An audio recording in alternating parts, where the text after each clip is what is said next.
Steeler Fury.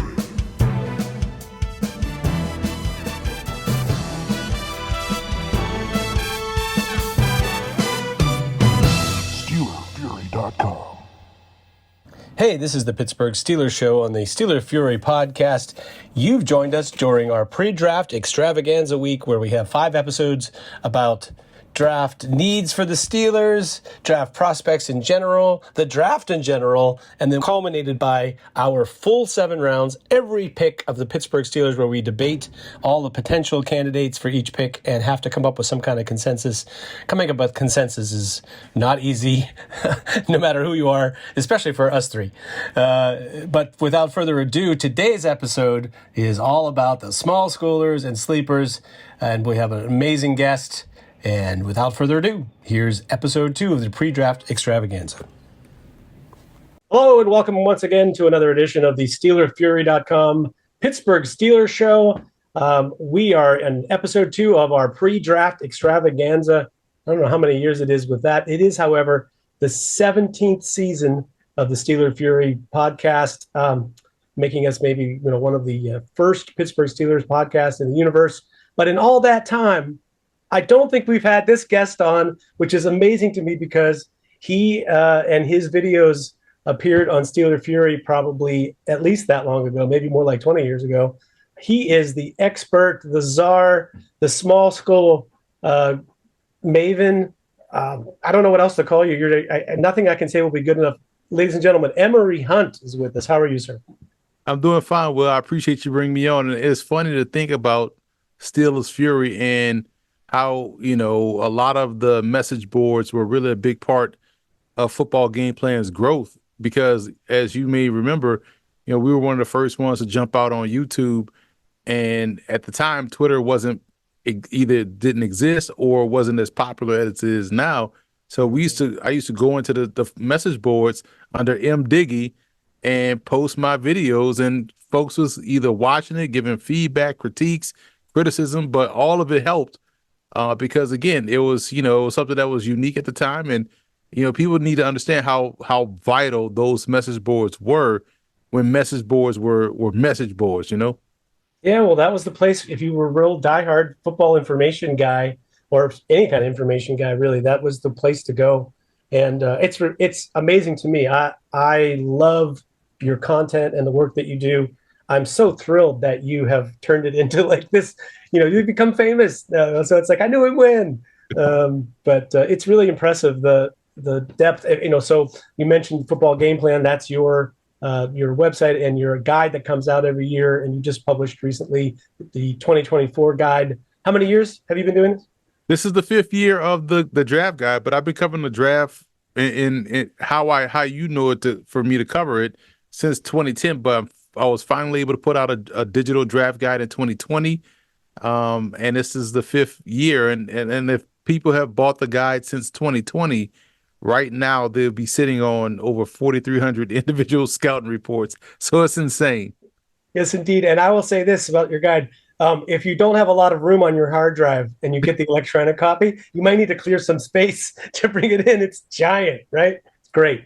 So for someone like me, who's been an aficionado of, for those of you not familiar with me or my show, although we primarily cover Steelers football, we cover a lot of draft stuff in the off season. We've had a live person draft exercise with 32 person GM, real life GMs picking teams. We've had that going on for about, hard to remember exactly, at least 20 years, maybe longer than that, long before Twitter and the like. And for at least the last 15 or 16, I have been publishing a list of small school prospects and undervalued prospects from bigger schools. That's, I came into a situation where everybody that was in this draft were like experts to the point of, like where I was totally out of my depth. And so I thought, well, this is a chance. There's got to be a niche for me to try to find some value in players that other people are not that familiar with. And that got me started down this rabbit hole. And you know how it is. I have how many prospects in this year's Football Gameplan? 901. Yeah, I have 2,650 prospects on my prospect sheet. Now, that's not to say that I've scouted them all the way, with the depth that you guys do in the guide, but at least I have some kind of like I've seen pro day numbers or I know something about them or seen some film or cut ups or something. And it's like, it's a massive undertaking with the COVID situation where these guys have been getting some extra years is now like the class this year. And I guess next year is supposed to be even bigger. So a lot of names. That's how we got here. But I'm gonna throw right into it. Put you on the spot. Tell me about a bigger school, maybe like maybe even a Power Five guy who you feel like is very overlooked, despite the fact that he's coming from a popular school. How about Cornelius Johnson of Michigan? I feel like he is someone who is getting not a lot of pub, despite coming from a Power Five program, despite playing in the East West Shrine Bowl. I feel like his game is pro ready. I just like how consistent he was in getting off press, consistent he was in his route running. Everything he does is efficient. It has a purpose. It's great hands. Just knows how to play pro ball. I feel like he's gonna be one of these rookies that's gonna go in to an NFL team and step in right away and play a lot. He plays a pro game already. I've joked about him kind of being like Amon-Ra St. Brown, and I'm excited to see where he goes. I don't know if he's going to go day 2 or day 3, but whoever gets Cornelius Johnson out of Michigan is going to get themselves a fine pro. Yeah, I feel like he's also coming from a program, an offense where they play more of an NFL style offense. He's asked to do things both in the passing game and blocking that a lot of teams in college don't ask him to do. So I feel like like you said, that'll get you on the field in the NFL if you're a willing blocker and you're willing to be patient to get the ball. Seems like good qualities to have. I love Cornelius Johnson. That's great. I'm going to throw one at you. Are you familiar with Chris Russell Jr., the linebacker from Texas A&M? He's a guy that plays linebacker at 3 levels. To me, the traits that I look for in college linebacking are linebackers that are very active and able at 3 levels. So they're able to play backwards and reverse in coverage, or cover tight ends or cover the middle of the field. They're able to play the run game and find their fits in the run game, and they're also able to blitz and find ways to be disruptive in the backfield. Yeah, that's what you want. You want guys that can affect it, multiple ways. Because again, you're gonna want guys at that position that's gonna be on the field for 3 downs. I like how we like to think in terms of, this sub package here, sub package there, but you kind of want guys that can do it all. And with the way the college game has been played, you kind of expect guys to be able to do a little bit of everything because of, it's predominantly a passing game, and you want to be able to, hey, you better have at least some functionality in coverage coming out of college. Yeah, absolutely. I feel like so many people see linebackers and they're just looking for that downhill player to make a big splash hit. And that's nice. I mean, I've nothing against guys like that because you need them to play football. But yeah, that's this idea of being able to play in space is more of an issue in the NFL when you got those athletes. So how about a linebacker from you that you feel like from any level of football that fits that criteria? I would say Jamal Hill from Oregon. He is someone that was a safety predominantly in college. This past year, he moved to linebacker, about 5'11", 220, ran 4.4. So he has the athletic traits, and he has upside because he's still a neophyte at playing a position. You like how he played a little bit this year, was very communicative out there on the field, but you want to see a little bit more consistency, which you expect because, again, he was a safety. And the fact that he was able to step down and play off-ball linebacker this year for Oregon, I thought that was impressive in and of itself. And when you combine his athleticism and, okay, now we're at the stage where they're not focused on you got to be 6'2", 245. You can be 5'11", 220 as long as you can run, and he can definitely do that. So I'm excited to see how he grows. And I know teams love those traits, the speed, the explosiveness, the acceleration, and still a little bit of rawness within this game, which means you have growth potential. I think this is someone that's probably going to go on day 3 and start out as a core special teamer, no doubt. But you can see him work himself within a defense, and it's rare to see, these Power 5 guys that have a lot of athletic traits, and still upside, not really get talked about enough. Yeah, considering how much Power 5 guys get talked about, especially from a great team like Oregon. It is kind of amazing. It happens every year. You just see guys that sort of fall through the cracks. Let's jump for a second to quarterbacks because like linebackers, people talk about how the class is, depends who you're talking to. The class is thin or it's top heavy. There's a few guys at the top, but then a lot of guys we don't like. I know that you have a quarterback from the MAC that you like more than most people that I've heard talk about the quarterbacks in this class. I wonder if you can tell me a little bit about Irons. Oh, DJ Irons. Yeah. Listen, it was fascinating watching. I want to say I was watching the Indiana game, and I was looking at the running back, Lingard, and I was like, wow, this quarterback is pretty good. Then you watch him, in a blowout against Ohio State. You watch him against Tennessee. And you're like, he's not bad at all. And I like the fact that he has the requisite. If you focus on size, he's a tall guy. He's a good athlete. He can move, and definitely can be a threat in the run game. But he really lives outside the numbers throwing the football. And I thought Irons, had he not gotten hurt or had an injury, he would have played in the postseason All-Star game, rather it be the Tropical Bowl. But at least folks would have got to see him out there competing and throwing the football around the yard. And again, underrated player. You hope he gets that NFL shot. But if you're just grading the film and based off his talent, you'd see he has a really good skill set and brings a lot to the table.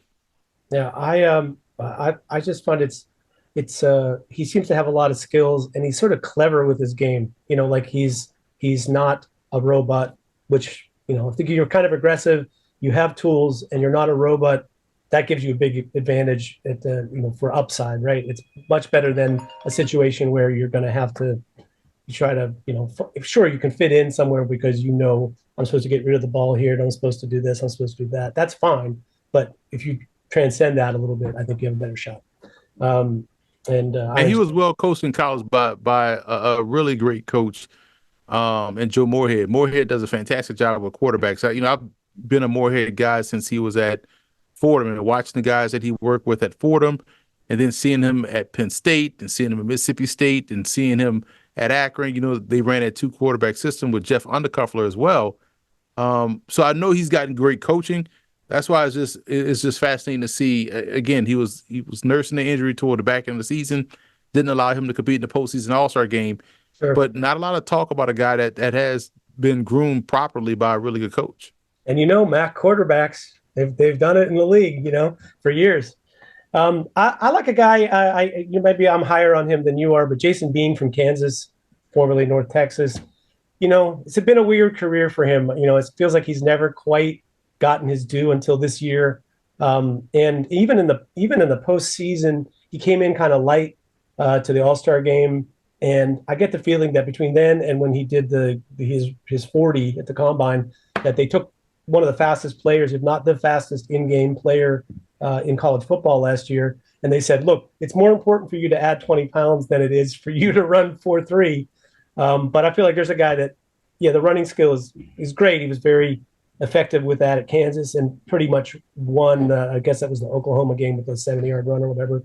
But his arm is the thing that really caught my attention in 2020 when he first came up to Kansas, because they were playing Texas, one of the Texas teams, and it was one of those days where it was like a 30-mile-an-hour crosswind or in-your-face wind, and he had spinning the ball and throwing it on a low trajectory, 40 yards, 50 yards downfield, and I just thought, okay, for this little guy to have that kind of arm talent, and just, like I said, it's just unfortunate it's taken it 6 years for him to really come together and get an opportunity, because I feel like he has tools. Wonder what you think about Jason Bean. It sucks for him because he had a really good week at the Hula Bowl, which earned him an opportunity at the East-West Shrine Bowl. The unfortunate part was when he got there, he got the flu. So he missed the entire week of practice. So it stunk, because that would have been a great opportunity for him to remind folks of all of what you just listed. Because when you saw him going to games, he essentially saved the season for Kansas, because Jalen Daniels kept getting injured. Here comes Jason Bean with that athleticism, with that fearlessness, with that arm, the ability to fit the ball in the tight windows and save the day. I wish he would have got that opportunity, but good thing he got an opportunity at the Hula Bowl and had a really great week there. I know there was some talk of him going in and probably playing a different position. I'm glad that didn't transpire. Yeah. Let him stay at quarterback. He went out there, did his thing, got the start in the game, had a great week. He got the call up, and everybody was excited to see him at the Shrine Bowl, and then he just caught the flu. It's a unfortunate situation, but this is the type of stuff that happens, and it'll be a blip on the radar screen where nobody will bring that up if he goes undrafted or ends up in the UFL. But like, man, what happened in the NFL? Like, man, I got the flu at the East-West Shrine Bowl, and the NFL is like luxury to scrape off the top. So hey, well, you weren't out there, so we just moved on. It's just unfortunate, man. I hope he gets that opportunity because you're right. He has to gain some weight, but that's an easy fix as a pro. And I just feel like calming down a little bit of the streakiness. Like he'll go stretches of games where he's just hot in a game. Then he'll hit an ice. You saw that in the bowl game against UNLV. Had a couple of great throws, and just as you're about to send that tweet, like, man, Jason being really pick going back the other way. And so, but calm if he's able to flatline his play, there's a lot to like about Jason Bean. Next year we'll be talking about Taylor Green. It's the ultimate streaky quarterback. It's like 70-yard touchdown pass, 80-yard touchdown run, pick six the other way. It's like every play. Anyway, okay, so we got to get into the off the map guys a little bit because we're going to run out of time. Give me some guys that you like that are not going to be in that, even in the sleepers. I like the guys who are below the sleeper level. Like for us, sleepers are like real sleepers. Right. There's no Power 5 sleepers that were at the Senior Bowl and Combine. Like those don't count as sleepers. But how about keeping it Western Pennsylvania? I've been bringing this guy's name up a lot because I've been a big fan of his game and the program at Slippery Rock and Kyle Sheets. Had a really good college gridiron showcase. Big receiver, tested well at the Temple Pro Day. He's about 6'3", 220, 222, great hands, can win with his routes off the line of scrimmage. He's outstanding. And Slippery Rock has become one of those programs where it's sight unseen. If you tell me this player played at Slippery Rock, cool. I don't even care what position he plays or even, I had no need to see his tape. I know he's going to be a good football player. And, I felt like it's been a really good year for Division III prospects. Justin Blazik of Wisconsin Platteville. You also look at the two receivers, D'Angelo Hardy out of North Central and also Cole Burgess out of Cortland. So, Cole Burgess. I love all those guys, but Cole Burgess really impressed me. Like, he ran well at the Buffalo Pro Day. I know he ran faster than Hardy, but Hardy has been so doggone consistent over the course of his career and so good. And he's also ripped off some big plays in the passing game too. I hope all three Division III guys get a shot. We may even see Burgess, because of his speed and explosiveness, get drafted on day 3. That's what makes day 3 so fun, because I feel like Sheets has a case to get drafted. Sure. Burgess does. And the production of Hardy has a chance to really land him on a roster and stick too. Yeah, I feel like that. It's funny that I got into the D3 a little bit, the teams, not just prospects, the last couple of years. And man, the championship, like last couple of rounds of the playoffs, like the semis and championships the last couple of years have been outstanding football. Really had fun. That North Central team is really something. Speaking of teams where you hear a guy's from a program and you think, oh, they must be good. Ferris State would be a program like that for me. Always feel like that division of D2, I feel like, or D, yeah, that's D2. That division of D2, I feel like, is competitive with sort of the mid FCS programs sometimes. I like Sean Stevens' story just because it's related a little bit to the Steelers. Tell us about Sean Stevens. Yeah, he had a good college gridiron showcase. And the good thing about Ferris State is that this year they played Montana.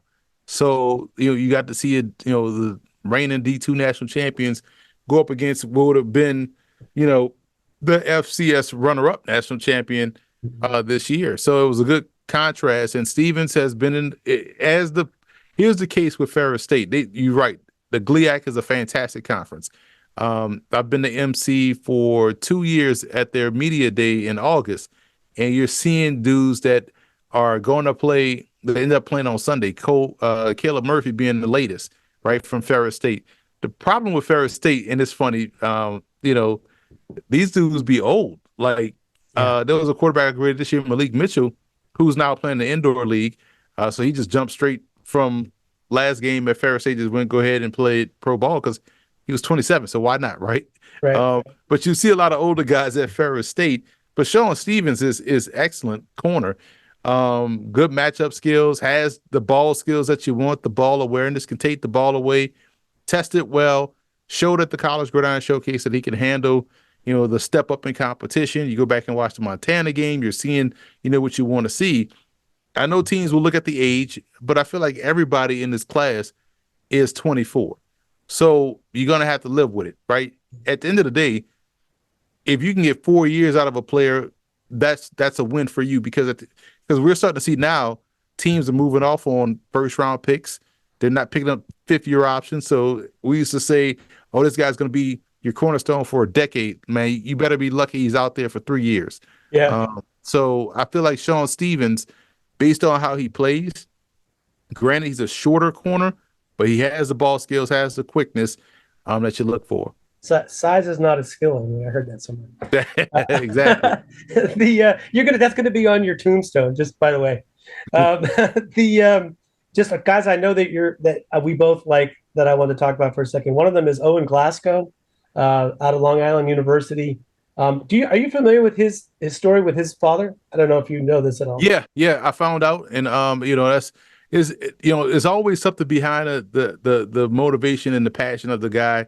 And you kind of like that, and I like the fact that it hadn't become a big story because I feel like a lot of times during the draft cycle, folks try to use that to garner interest. Like, I like that he let his play do the talking. And if you did digging, you found out about a story. It just makes you like the player even more so that he kept the main focus football as opposed to trying to use a story to get people out there. And I just there's something to say about that, despite him going through that, and dealing with it, because everybody deals with tragedies differently. And the fact that he's been out there at 100% playing his game, he's one of my favorite guys that I'm rooting for. Yeah, I love his versatility. I mean, that's the thing you pointed out. I've seen you write about him a couple of times. Always, when you get a chance to mention guys, he seems to be one of the guys that gets mentioned frequently. But his versatility as he's really, I guess, H-back, I guess you would call him. But in the sense that Juszczyk is a guy that can do a lot of different things, is sort of positionless. He's a little bit like that. He's a little bit bigger, maybe closer to the size of a tight end. But man, they used him quite often as a pass blocker, as a pass protector. And I just don't think their offensive line that didn't look like it was holding up very well without the extra protection. And so he sacrificed, I think, a lot as a receiver to be able to make his team better, which is another thing you got to like about that. And his teammate was good too. It's the tight end, the other tight end. Oh yeah. The other tight end was I want to say his name was Malik Bryant. I can't remember his name offhand, but I know I have him in a guide. But I know he was had a really good FCS bowl, and also was at a Tropical Bowl. So you have two tight ends, and he was more along the lines of like almost like a flex tight end or inline guy. He could block rather well. Right. Not as athletic as Glasgow, but to have two excellent tight end prospects showed you where they were able to hang their hats in the passing game and in the run game. You nailed it, Malik Bryant. Malik Bryant, yeah. Yeah, that's right. I had to look it up. But are you familiar with Isaiah Wooden from Southern Utah? He's a receiver there. Got familiar with him because, again, a lot of times with the small school guys, especially now, we used to have, okay, this guy's a senior, he's a senior, add him to the list. But, when guys, you don't know now that guys are seniors. So, especially if they're not in the all-star game, it's kind of like, well, he probably went back or probably had another year. Right. But I found out about him last week, explosive speed guy, got to dive into his film. But I know he's someone that has been garnering some buzz around the circuit based off his workout, but I got to go and look at the film and really grade him because, again, I didn't have him in the guide, didn't grade him. Right. I didn't know he was out in the draft. The only person I had graded for Southern Utah was the quarterback Miller. And I heard he's now dropped like 20 pounds. They're and then a different guy. Yeah, went to well, he has a great job now in using his degree. So he's not even playing ball. He lost the football weight and he's off to going into business. So I got to go back and look at the receiver. But I am familiar. I heard of him last week, to be honest. Yeah, he's like a big production guy. which when you're looking at smaller school guys, I feel like is a nice thing to have. He's not the biggest receiver, but man, in the open field, very elusive and super fast. That testing is on tape. Like you can see him when he plays that he's just fast. You don't know when he plays, at that level if he's fast, or if he's fast for that level fast. Mm-hmm. But he apparently is even faster than I expected him to be. So, and I just kind of like his.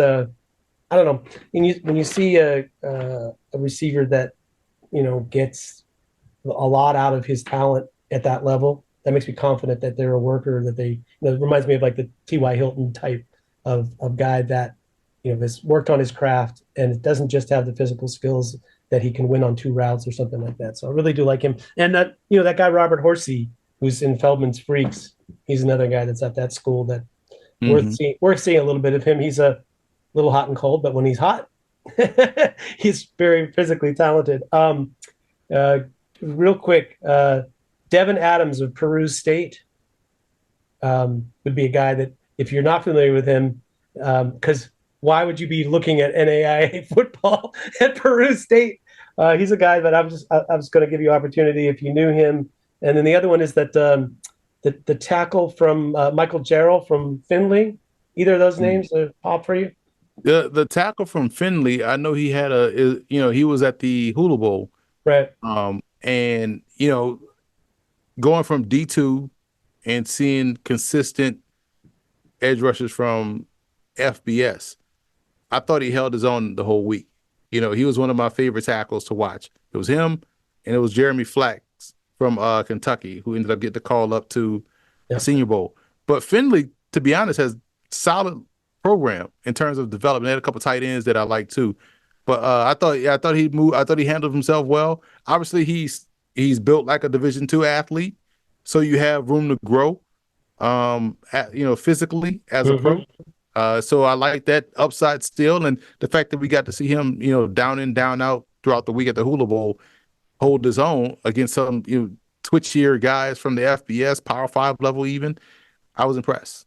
Yeah, I thought very impressive tape too. Watching what I was able to see from Findlay. You can't see that much, but I've seen cut-ups for him. I know you got to go. I've been such a joy. Emory Hunt from Football Gameplan has been with us for the last half hour.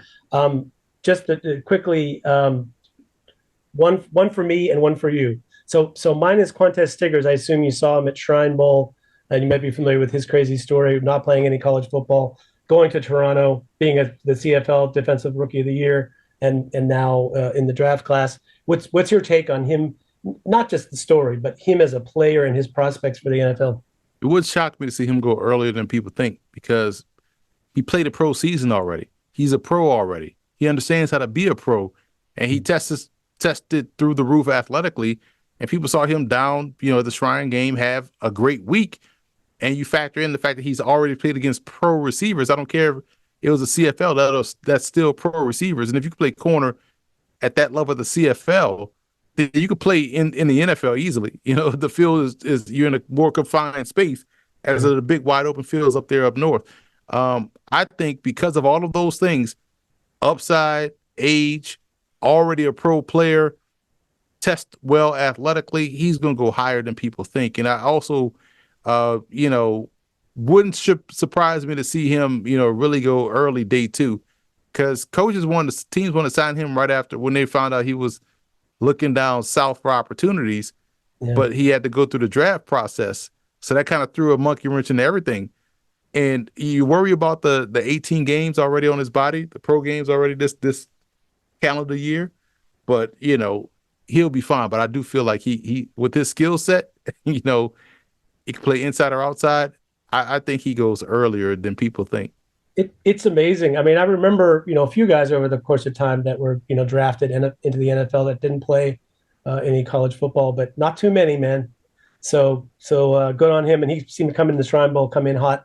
Last, I'll give you one name from you that we haven't talked about that you feel like if we're going to talk about small schoolers and undervalued, who's the guy?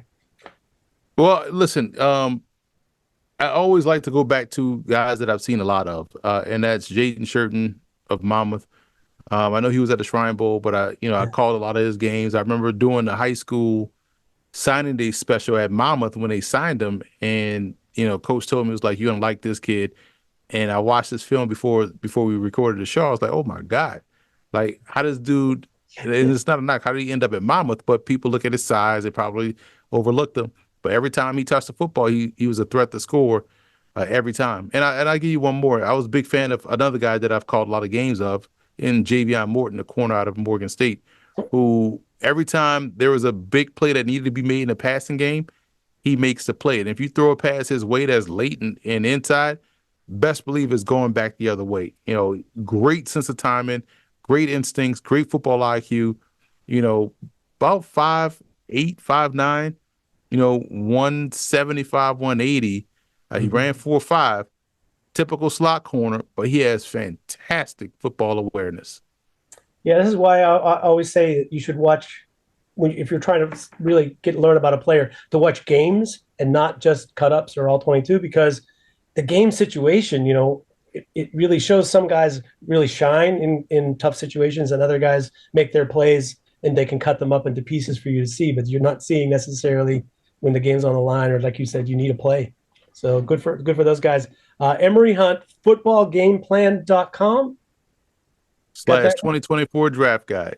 Yeah, please get your 2024 football game plan draft guide. It is totally worth it. It's the most fun. You'll learn about prospects that you have, like there's 900 some, and probably 250 of them maybe you heard of if you're a real diehard. So this allows you to dig deeper. And then when you see this undrafted free agents come to your team, you'll know what's going on. You see the CFL, the Spring League, the UFL, European leagues, arena leagues. There'll be some guy and you're like, oh, I read about that guy in the football game plan guide. Emory, thank you so much for being with us. Always a pleasure, Will. Thanks a lot. And shout out to Steelers Fury once again for the support over the years, man. Anytime, man. Come and put some more videos up. And I'll see you down the road somewhere. Thanks a lot, Emory. Steeler Fury.